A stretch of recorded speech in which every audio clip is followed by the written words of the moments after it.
Aliás, uma noite especial, muito especial. E nós nos sentimos extremamente felizes quando temos a oportunidade de participar de eventos como o 36º Mês da Família Espírita de Taubaté e, conjuntamente, o aniversário de ciclo de atividades da instituição Centro Espírita União e Caridade, 123 anos. E ficamos imaginando, nós aqui encarnados, nos sentimos felizes de ver o trabalho acontecendo. E sabemos que não é fácil, já que nós temos presenciado em diversas casas a dificuldade de contarmos com colaboradores, voluntários, pessoas que vêm unir forças para que os eventos possam acontecer.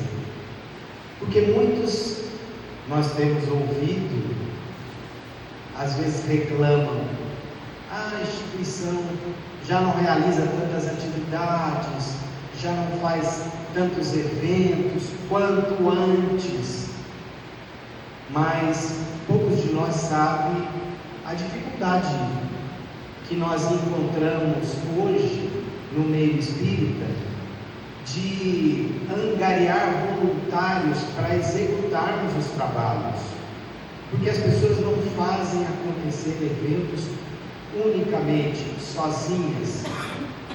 Então os presidentes, os diretores têm encontrado dificuldade, e estarmos comemorando 123 anos de atividades, até onde eu sei, ininterruptas desta casa, é um motivo de alegria.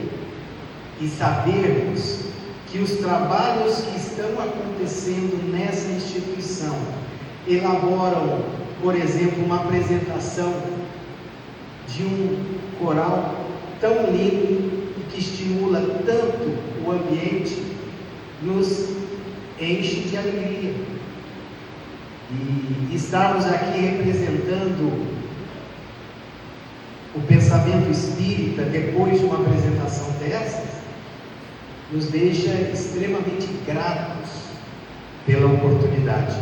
E aí o Carlinhos vai receber a cota, a taxa de bônus hora, foi quem nos convidou. Então agradecemos, claro, a oportunidade que nos é dada, porque nós também nos beneficiamos. Aliás, o trabalho que abraçamos, e cada um de nós abraçou um trabalho, uma trajetória para estarmos aqui, para realizarmos algo para o nosso processo evolutivo se dar.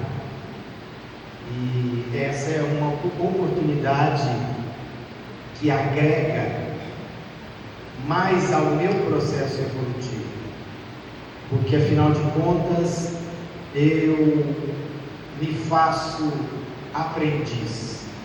Sempre que venho me dispor a falar, eu sou o primeiro a ouvir, porque as mensagens são mais ensinamentos para quem as apresenta do que normalmente para quem venha a ouvi-las.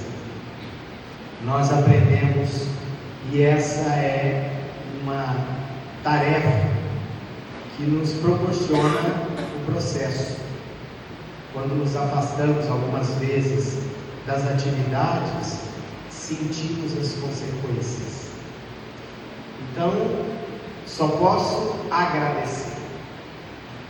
Em 1869, a Sociedade Dialética de Londres contratou um dos maiores cientistas daquele tempo, conhecido, respeitado no meio científico, no meio acadêmico, e apresentou-lhe uma tarefa simples. A tarefa era a de destituir qualquer condição de verdade que se estabelecia sobre a doutrina espírita, que estava ganhando campo em Londres, na Inglaterra, depois de ser apresentada em Paris em 1857, quando da publicação do Livro dos Espíritos. Então, essa sociedade científica de Londres propôs a esse cientista, que era um cientista extremamente conceituado no meio acadêmico, ele já tinha descoberto um dos elementos da tabela periódica, o tálio, e já havia desenvolvido o tubo de raios catódicos, que este desenvolvimento foi permitir anos depois ao invento da televisão. Sem esse, nós não teríamos televisão. Então esse cientista era já um cientista renomado de peso. Seu nome, William Crookes.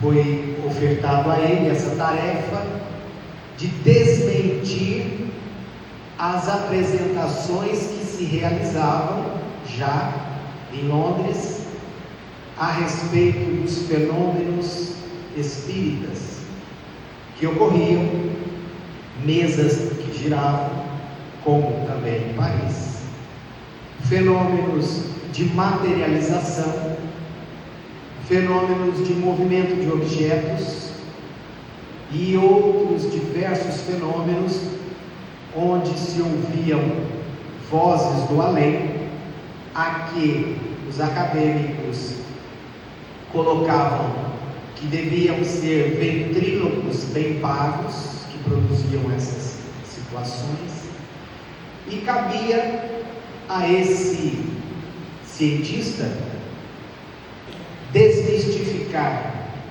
destituir da condição de fatos reais esses acontecimentos que o Espiritismo apresentava. E ele assim o fez, aceitou a tarefa, montou um laboratório equipado com instrumentação daquele tempo, bússolas que conseguiam identificar campo magnético,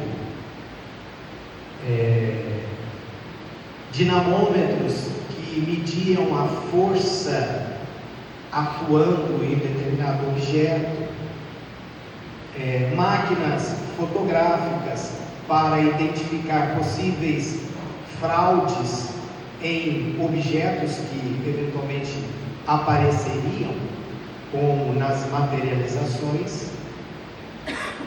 E ele montou então esse laboratório e também montou uma série de processos, de procedimentos para verificações dessas experiências, desses experimentos, e documentou, iria documentar tudo. Todos os acontecimentos seriam documentados, registrados, com procedimentos estabelecidos. E convidou também vários cientistas, entre outros membros da sociedade, que serviriam como testemunhas oculares dos experimentos. Claro, recebeu a aquiescência dos médiuns daquele momento, dos quais 2 eram muito conhecidos do tempo: Daniel Douglas Home, que era um médium de efeitos físicos, muito conhecido já pelas circunstâncias que ele apresentava nos fenômenos mediúnicos de movimentação de objetos, manipulação de carvão em brasa que não danificava suas mãos, e uma série de outros fenômenos. E também Florence Cooks, uma jovem de 15 anos, que na época patrocinava os fenômenos de materialização, conhecidos daquela época, materializando um espírito de nome Kate King, que foi fotografada, foi relatada em inúmeros jornais, documentos, daquele tempo como até hoje. Existem os registros fotográficos de materializações desse espírito Kate King. E esses, entre outros, foram os médiuns estudados por William Crookes nos experimentos em laboratório. E ele se propôs a realizar esses experimentos durante 4 anos, o que ele definiu como sendo um período para as análises, validações dos experimentos e conclusão do que se abria como estudo científico. Ao término desses 4 anos, ele publicou em uma revista conceituadíssima da Inglaterra, de Londres, uma revista científica. Ele publicou o artigo do relatório final dos seus experimentos, e ele escreveu: eu não posso afirmar que tudo o que eu presenciei e relato, com dados registrados, balanças que registraram forças invisíveis que atuavam em tábuas colocadas sobre essas balanças, dinamômetros que registravam forças que atuavam em objetos que se movimentavam, e foi citando todos os experimentos analisados e registrados por equipamentos. Inclusive, tornou-se muito célebre um experimento onde ele colocou uma sanfona dentro de um abrigo de arame metálico, onde o médium ficava distante da sanfona, do acordeon, e ele registrou que esse instrumento começou a tocar músicas conhecidas sem a interferência de ninguém ali que pudesse movimentar este instrumento. Foi registrado pelos aparelhos.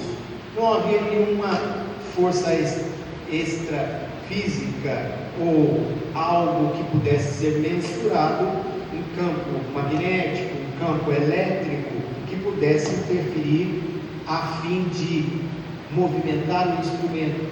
E ele foi apresentado nos relatórios de William Crookes como sendo um fenômeno como todos os outros, onde ele descreve: eu não posso dizer que é real, verdadeiro, mas eu posso dizer que a ciência atual não tem explicações para o que foi registrado, e portanto eu não posso desacreditar ou desconsiderar como sendo verídicos os fenômenos que eu presenciei.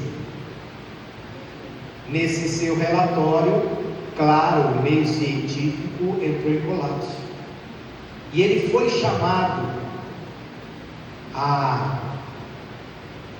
grandes instituições científicas para que ele pudesse desmentir o que ele havia publicado como artigo científico, que era uma desonra para os cientistas da época, que eles haviam sido enganados, e ele permaneceu fiel às suas narrativas e os seus relatórios, documentados, inclusive com várias testemunhas cientistas.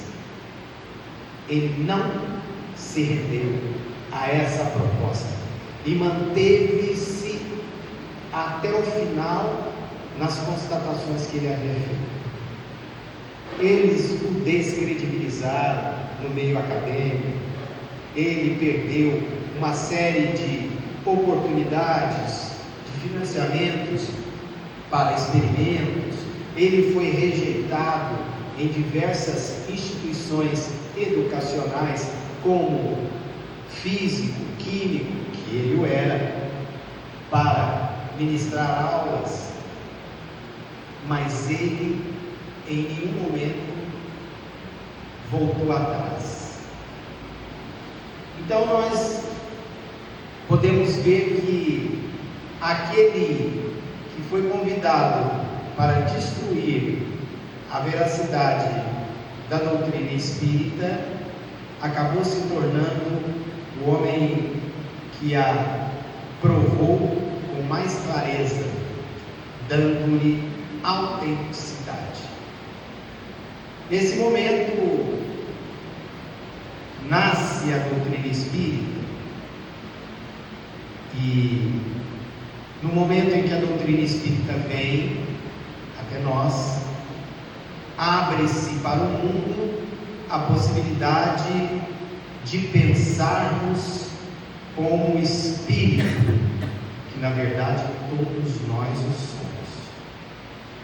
Porque até então nós costumeiramente pensávamos como seres materiais, de corpo biológico, de situação fisiológica, de atitudes mecanicistas.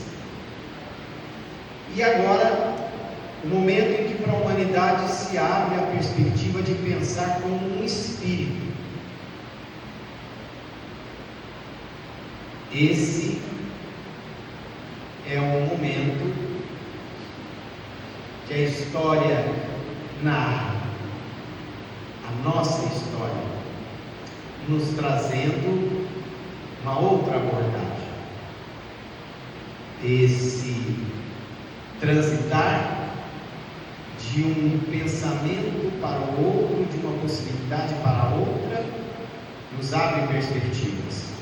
Na atualidade, nós devemos procurar sermos práticos e resumir todo esse arsenal de informações, de esclarecimentos que a doutrina espírita nos traz, para fazermos com que todo esse instrumental de clareza nos possa dar possibilidades para melhorarmos a qualidade de vida espiritual.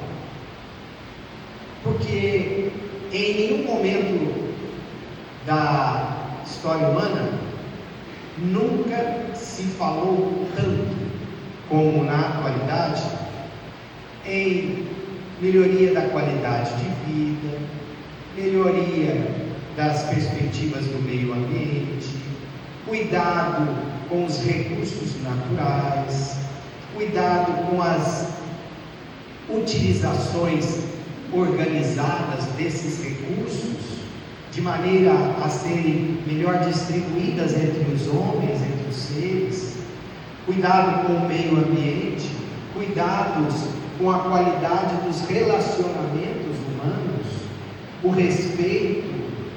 Nunca se falou tanto em os preconceitos, evitando-nos as questões preconceituosas, chamando-nos à reflexão para a convivência sem racismo, sem preconceitos ideológicos de gênero. Nunca se falou tanto quanto na atualidade. E nós não devemos esquecer de um elemento que deve estar inserido: a qualidade de vida íntima do ser, a qualidade de vida emocional do indivíduo, a qualidade de vida psíquica da criatura humana como indivíduo e, consequentemente, como coletividade. Recentemente nós tivemos um levantamento alarmante que nos informa que hoje, a cada 4 segundos, uma pessoa se suicida no mundo. Desde o momento que nós começamos a falar, várias pessoas já deram fim à sua existência. E isso nos chama a uma grande reflexão coletiva, como seres, como humanidade, não somente como espíritas. Algo de muito grave está acontecendo. Retornamos nos anos de Kardec, quando ele recebeu várias mensagens do plano espiritual e não as publicou. Várias delas ele arquivou, guardou, reteve com ele, talvez por serem impactantes a ponto de ele preferir não as publicar, e reteve com ele. Depois da sua morte, eles identificaram essas mensagens, reuniram todas em um compêndio e as publicaram. Quando nós vamos conhecer o livro Obras Póstumas, que é um compêndio de todas essas mensagens que Kardec arquivou, guardou, não quis levar a público, por alguma razão. E numa dessas mensagens, datada de 1865, o Espírito esclarece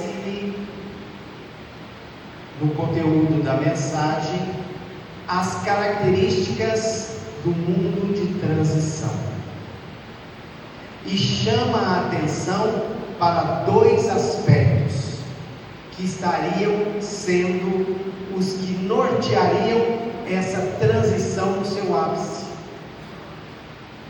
Eles chamam a atenção para 2 aspectos: suicídio e loucura. Quando nós observamos o panorama atual,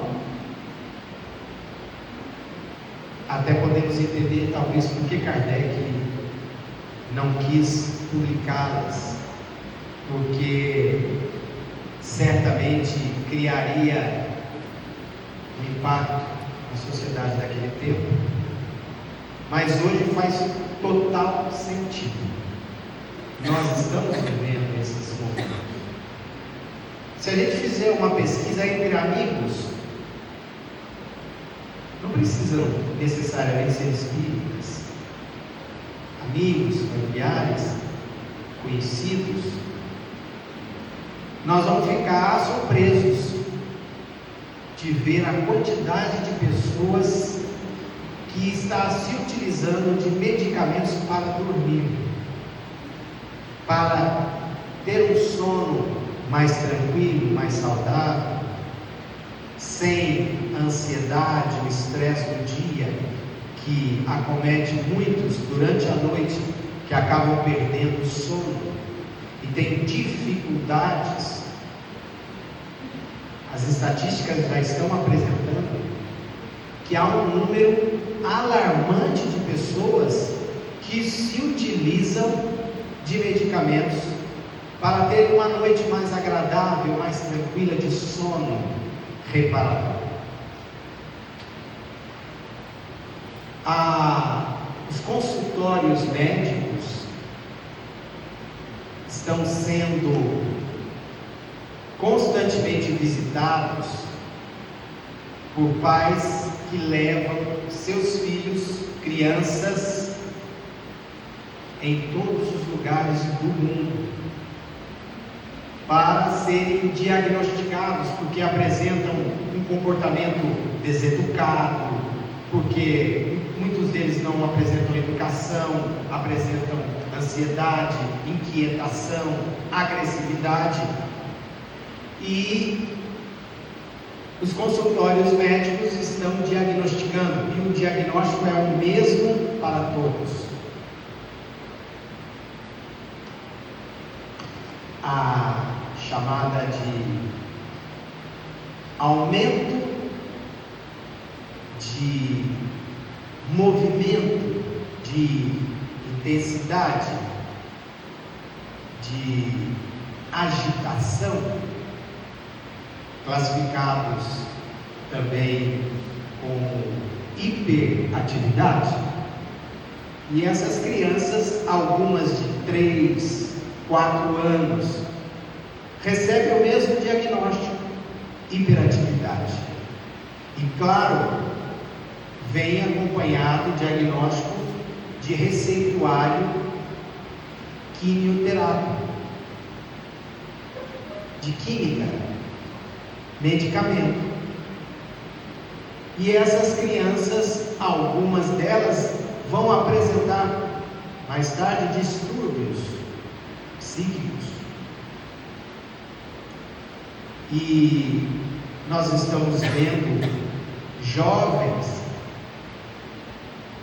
adultos, que passam a noite em claro porque não tem sono, no celular, nas redes sociais, no WhatsApp, demoradamente, porque não tem sono.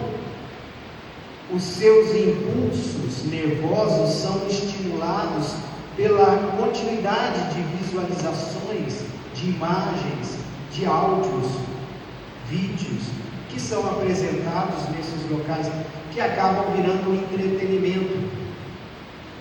E tem uns que viram assim, viciados no processo de virar imagens, rodar, pesquisar o que não pesquisam nada. São apenas apresentações de imagens bombardeando o psiquismo, e a pessoa vai entrando num processo altamente de desequilíbrio. Os números são alarmantes na atualidade,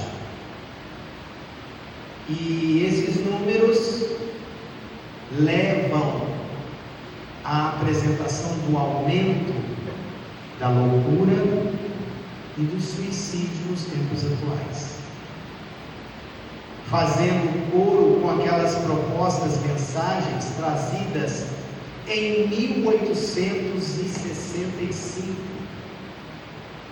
pelo Espírito, que claramente apresenta as características do mundo de transição. Os momentos do ápice da transição iriam apresentar certas características, como aumento do suicídio, aumento da loucura, os comportamentos desequilibrados. E nós vamos ter em 2025 a estatística de que no Brasil 38 suicídios por dia aconteceram. Mais de 14 mil pessoas se suicidaram no Brasil em 2025. Esse ano nós ainda não temos as estatísticas que o ano está transcorrendo, mas são dados alarmantes que nos fazem chamar a uma reflexão. E nós estamos dizendo isso porque somos espírito.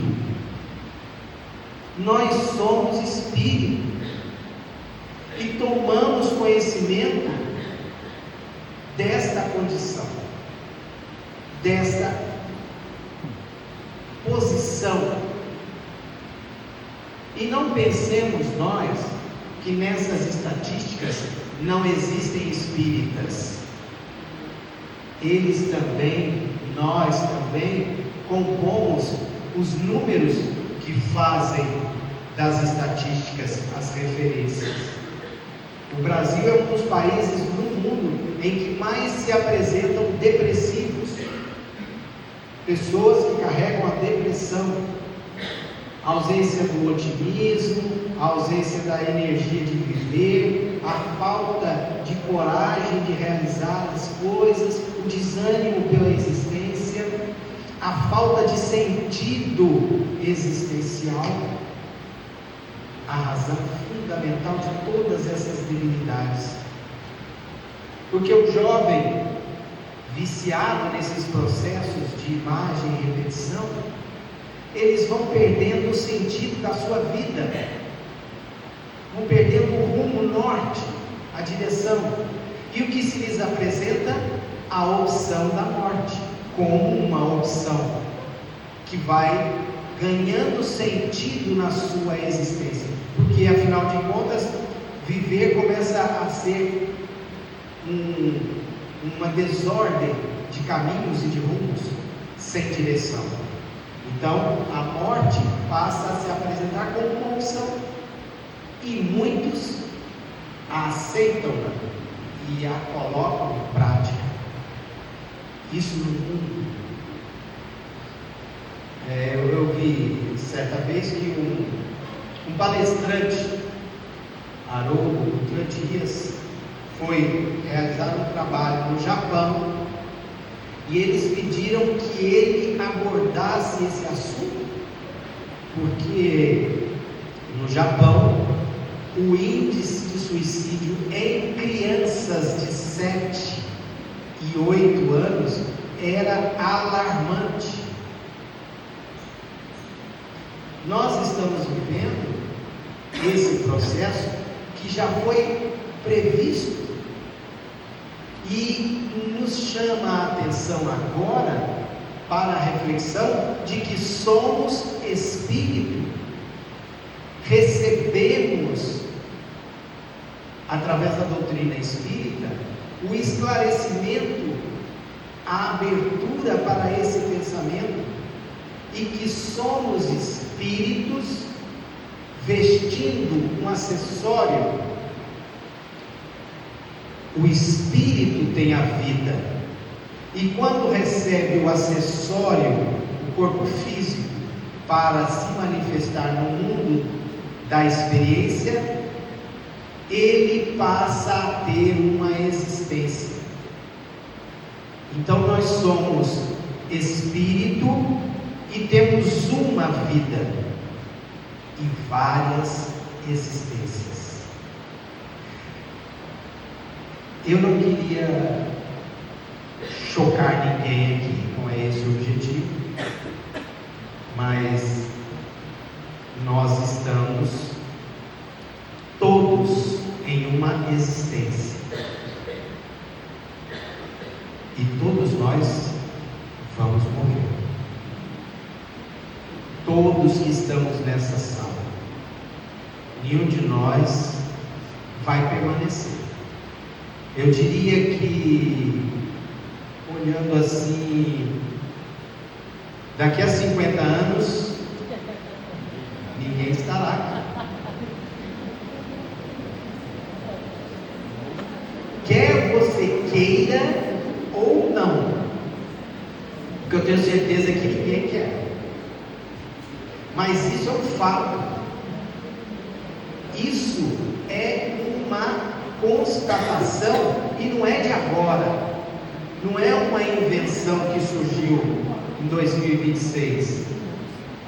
Desde a nossa existência, nós entramos no acessório físico para o experimento da experiência física que tem um tempo, que tem uma validade, é um período.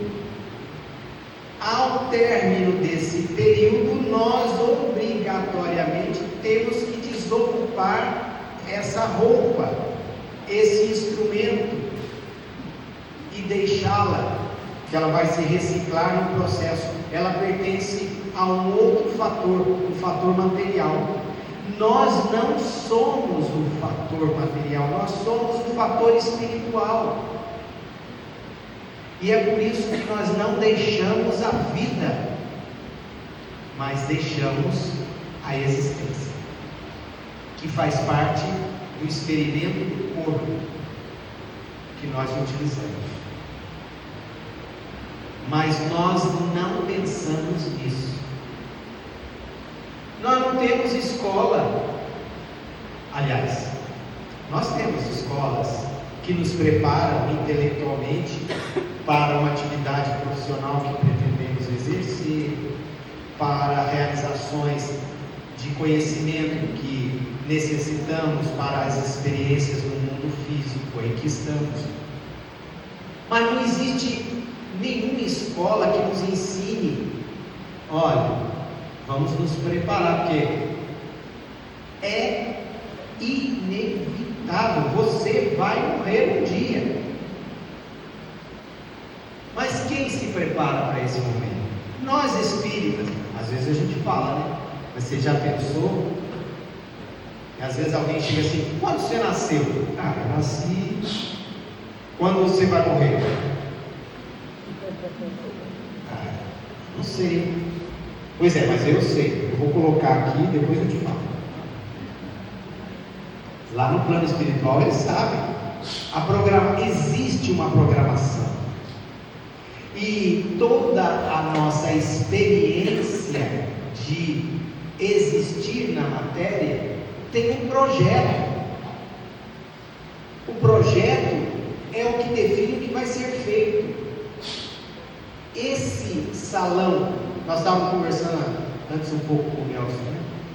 E ele nos disse que quando ele nasceu aqui no centro, e quando ele já frequentava aqui, não tinha salão, isso aqui era um parque infantil, tinham árvores, tinha um coqueiro enorme.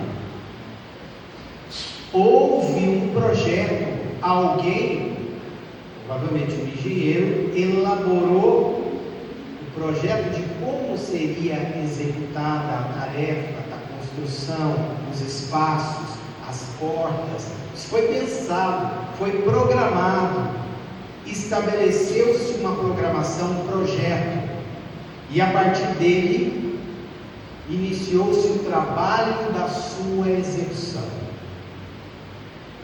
E há projetos que às vezes não entram em execução, ou começam e são paralisados, não são concluídos. Nós, quando viemos para esse instrumento material, para nos manifestar aqui neste panorama dimensional, temos um propósito: aprendermos, evoluirmos, conhecermos mais, agregarmos mais conhecimento, valores, para o entendimento cada vez mais amplo do que se dá à nossa volta, que é a manifestação do Criador. O conceito do Criador, de Deus. Deus está em tudo, manifesta-se em todas as coisas. Ele não é um ser, mas ele se manifesta através das suas leis que regem a matéria e que regem o mundo transcendental, que regem os fenômenos. E nós chegamos agora, estamos vivenciando toda essa programação, e algumas vezes nós acreditamos, né, que nós inventamos alguma coisa. Inventei. E Deus deve falar: nossa, como é que eu não pensei nisso? Ora, ninguém inventa nada. Nós trazemos ideias de algo que já está, já existe, já está formado, já está pronto. Nós apenas tomamos conhecimento quando existimos. E esse é o processo de avançar, de evoluir. Tomar conhecimento, adquirir conhecimento das manifestações da lei divina que está em toda parte. Esse é o propósito, esse é o sentido da vida. E o instrumento, o nosso amigo orador, como eu disse, Haroldo Dias, ele faz uma metáfora, e eu, ao ouvi-la, achei muito interessante, e por isso vou trazê-la para cá, para a nossa reflexão. Ele faz uma metáfora a respeito do projeto de viver com um voo em uma aeronave, em um avião. Não sei se todos já voaram, mesmo que seja um voo regional, um voo curto aqui, mas o Haroldo traz uma reflexão acerca desta metáfora que se encaixa bem com o projeto de existir, de viver. Porque o piloto de avião, antes que o avião decole, ele recebe o plano de voo, ele recebe a programação de onde ele está e para onde ele deve se dirigir, qual o percurso que ele vai fazer, qual o trajeto, recebe opções de outros percursos que ele pode fazer. Se caso um plano não der certo, ele pode se utilizar de outro plano de voo, faz uma programação, e ali, antes de decolar, o piloto vai programar a aeronave com uma referência, e a referência, para a gente não complicar muito, a referência é o norte. O norte é a referência para muitas coisas. O norte da Terra. Existe o norte geográfico e o norte magnético. Mas os planos de voo são baseados na referência do norte. Então, se ele vai para Belo Horizonte, saindo daqui de São José dos Campos, ele pega o norte e ele vai movimentar tantos graus para cá, para a direita, para a esquerda, para o sudeste, para o sudoeste, enfim. E ele programa o ponto em que ele está, o ponto de chegada, e ao cálculo definido do tempo de voo, o percurso que vai ser feito. E assim ele inicia a sua jornada, levanta voo e vai no rumo, o seu rumo, o seu projeto de voo, o seu plano de voo. Se algo acontecer no percurso, ele tem que contornar a situação, mas voltar para o rumo, voltar para o plano de voo, senão ele não vai chegar no objetivo, senão ele não chega no local destinado. Assim nós também. E é interessante que nesse voo, quase sempre, para não dizer sempre, existem turbulências. Quem já voou sabe o que é uma turbulência. E há turbulências que dá medo. Em momentos que você está no voo, você fala, agora vai acontecer. Estou sentindo que o negócio, Tem até um caso do Chico, que o Chico Xavier voou e começou uma turbulência danada e ele desesperado começou a gritar. E Emmanuel lhe aparece e diz: o que você está gritando? Mas meu irmão, nós vamos morrer, vai todo mundo morrer. E daí? E daí? Então morra com educação. Fica gritando. Um projeto. Turbulências acontecem praticamente em todos os mundos. E a nossa vida, nosso projeto de voo, todos nós trazemos momentos de turbulência na programação. É previsto. E quem já voou sabe que antes do avião decolar, há uma série de instruções que a aeromoça costuma dar, sinaliza. Então, todo mundo está sentado ali esperando o voo começar. A aeromoça chega: olha, tem máscaras de oxigênio aí em cima, nos maleiros. Se eventualmente houver uma turbulência muito forte, essas máscaras vão cair.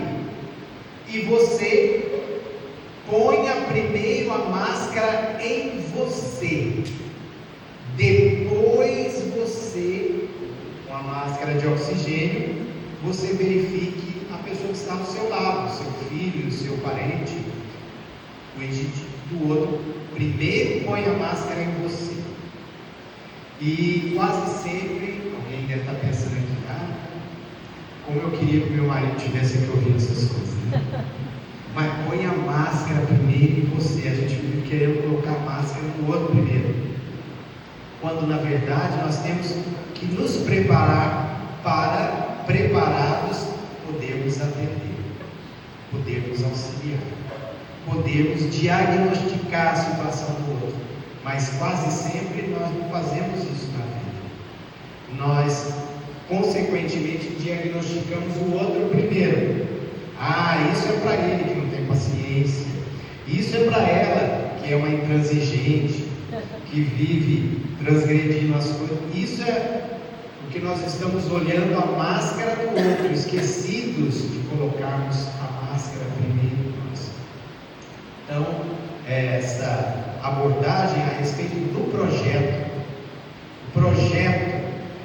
e o mais intrigante: todo plano de voo tem um destino. A única diferença é que os planos de voo têm destinos diferentes, um para cada avião.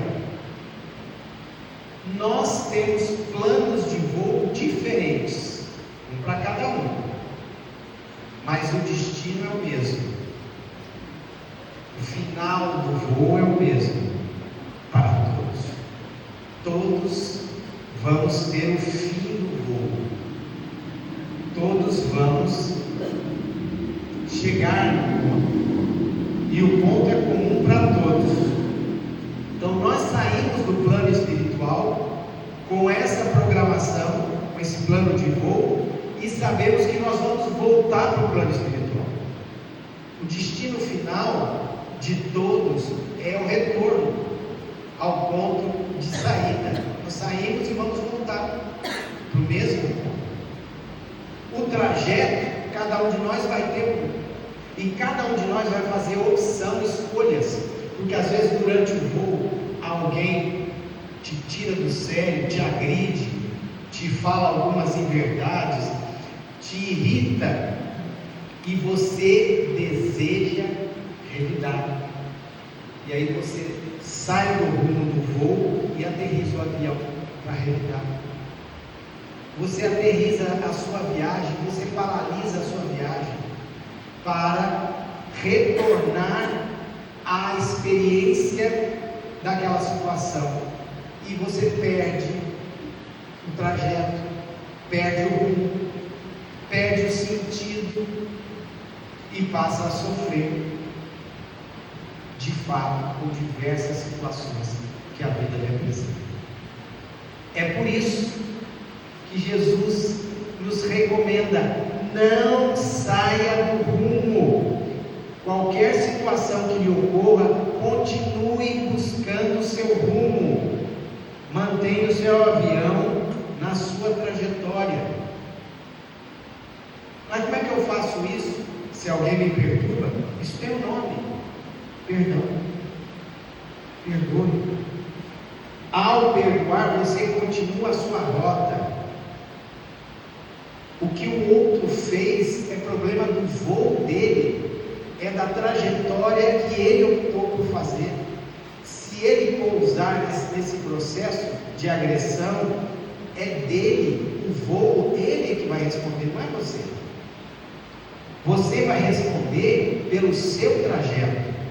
E cada um faz o seu trajeto único, por mais próximos que estejamos, de marido, de esposa, de filho, de irmão, de pai, de mãe. Não vivenciamos o voo do outro,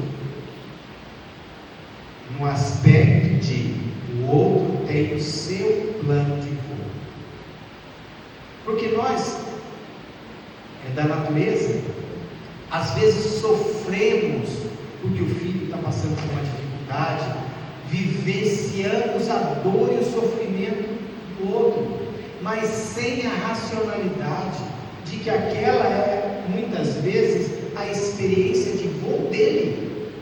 Ele necessita, às vezes, de certas circunstâncias experienciais para adquirir habilidades na trajetória, no voo, para que ele entenda o sentido de viver. E muitas vezes nós largamos o nosso voo e vamos vivenciar o drama de voar no avião alheio. E aí, claro, ficamos em dor e sofrimento e perdemos o rumo, a nossa diretriz. Não colocamos a máscara em nós, tentando colocar no outro, e morremos os dois sem oxigênio. Então não resolvemos. Essa é a grande reflexão. E a doutrina espírita veio ao seu tempo para abrirmos as perspectivas da alma para essas reflexões. Eu sou o espírito, trago aqui na experiência de existir, porque já existi em outras situações, várias existências, tenho essa nova existência, continuo eu mesmo, a minha vida única que eu tenho é eterna. Eu não vou acabar nunca. As minhas experiências vão, os meus projetos terão fim, e eu sairei de um projeto para outro, de uma existência para outra, modificado, ampliado no sentido do conhecimento, mas eu continuo, a essência que de fato eu sou, que eu não sou o corpo, eu sou a essência, que desse corpo se desprende quando da degeneração do seu corpo. Entender que as turbulências são consequências de voos que todos nós estamos fazendo, e aqui Jerônimo Mendonça nasceu em Tuiutaba, Minas Gerais, meu conterrâneo. Eu não sou de Tuiutaba, mas sou de Minas Gerais. Eu não sei se todos já ouviram falar, mas na década de 50, 40, 50, ele era um jovem, nos anos 50, ele era um jovem, 16, 17 anos, era um atleta, era um homem forte, grande, e ele era de fato um atleta, tinha bíceps fortes, e ele se olhava no espelho e dizia: ei, Tarzan, você é bonito, hein? Ele gostava, ele tinha uma autocrítica muito grande, ele era uma pessoa que gostava de si mesmo, né? E aí, numa certa ocasião, alguns amigos levaram para um centro espírita. Naquela época, centro espírita dispunha de atividades mediúnicas de público. Então, eles colocavam uma mesa no salão do centro, um salão modesto, e vários médiuns, as pessoas sentadas, vários médiuns que psicografavam, realizavam fenômenos mediúnicos de público. E ele Foi levado ali um dia e o médium trabalhou, se fotografou, daí o médium levantou para fazer a leitura da mensagem, das mensagens, e aí o médium olhou e disse: nossa, mas tem uma mensagem estranha aqui, eu vou falar isso aqui. E o Espírito falou para o médium: fale, porque a pessoa precisa ouvir, ela está aí no salão, trate de falar. E aí o médium falou: gente, não é brincadeira, por favor, mas tem uma mensagem aqui para o Tarzan.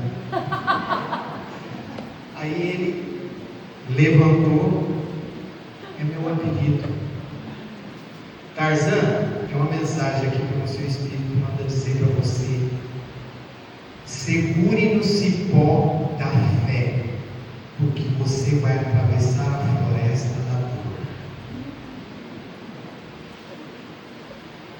Algum tempo depois, esse jovem Jerônimo Mendonça ficou tetraplégico, cego, e ele já estava estudando a doutrina espírita e se tornou orador. Foi a pessoa narrada, eu não conheci, mas aqueles que o conheceram trouxeram depoimentos de que era o homem mais alegre que conheceram, uma pessoa motivada. E ele foi levado para o Brasil inteiro, para as diversas casas espíritas espalhadas no Brasil, para fazer palestra, deitado numa maca. E ele passou a ser chamado de um gigante deitado. Procurem no YouTube, na internet, tem Jerônimo Mendonça, o gigante deitado. E fazia as palestras e motivava as pessoas a viver ao sentido da vida. Então, esses exemplos que nós observamos nos chamam à reflexão. As turbulências, todos nós vamos encontrá-las no trajeto. Não é sobre as dificuldades, não é sobre a dor, sobre os desafios que cada um de nós encontra. É sobre o que nós fazemos com essas dificuldades, com esses desafios, com essa dor que às vezes se nos apresenta. É que é composta a nossa existência. O que nós vamos fazer com isso? Porque nós temos opções: lamentação, pessimismo, descrença, desânimo. Esse mundo não tem jeito mesmo, as guerras estão estourando ali. Imagina se o mundo vai virar um mundo regenerado. Nós estamos vivendo o ápice da transformação, e muitos ainda dizem, no meio espírita, eu não acredito que vai se regenerar, ou está cada vez pior. De fato, nós estamos vendo situações alarmantes, mas a forma com que lidamos com essas situações é que vai fazer a diferença. O otimismo, o desejo de viver melhor, com qualidade de vida espiritual. E aí está o porquê da vinda da doutrina espírita no tempo que foi programado, para se tornar um consolador, aquele que vai enxugar as nossas lágrimas, não vai retirar a dor, vai apresentar as oportunidades que temos na dor de crescermos, de evoluirmos, de desenvolvermos, para nos planificarmos cada vez mais. Esse é o objetivo. E esse momento em que nós temos a oportunidade de nos encontrarmos em família, e aí a razão do convívio familiar ter o valor estimado no momento atual, de valorizarmos, porque é na família que nós iniciamos os exercícios maiores do amor, o respeito, tolerância, quase sempre também é na família que nós encontramos as diversidades, aqueles que são nossos diferentes, que temos dificuldade de conviver, que não aprovamos algumas vezes as formas com que esses outros lidam conosco e nós com eles. E aí vamos encontrando as arestas para serem aparadas. E aí é na família que temos as dificuldades. Porque esse é o próximo, mais próximo que Jesus falou, que estaríamos em conjunto para agregarmos valor, para construirmos, como as instituições espíritas estão mais necessitadas de voluntários que venham agregar no trabalho, no valor, na construção, não do ponto de vista físico, do ponto de vista das instituições que preservam o equilíbrio e a moralidade do ser do indivíduo como um elemento que transformará o mundo futuro, a que todos nós estaremos ansiosos de viver, porque nós vamos terminar a nossa existência aqui agora, daqui a um tempo, daqui a alguns dias, talvez meses, anos, tomara que sejam muitos anos, e um dia nós teremos que retornar.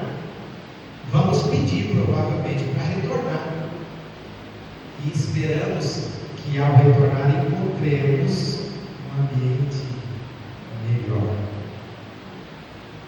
mais motivante de exercermos as atividades e as impressões na matéria. E é por isso que agradecemos.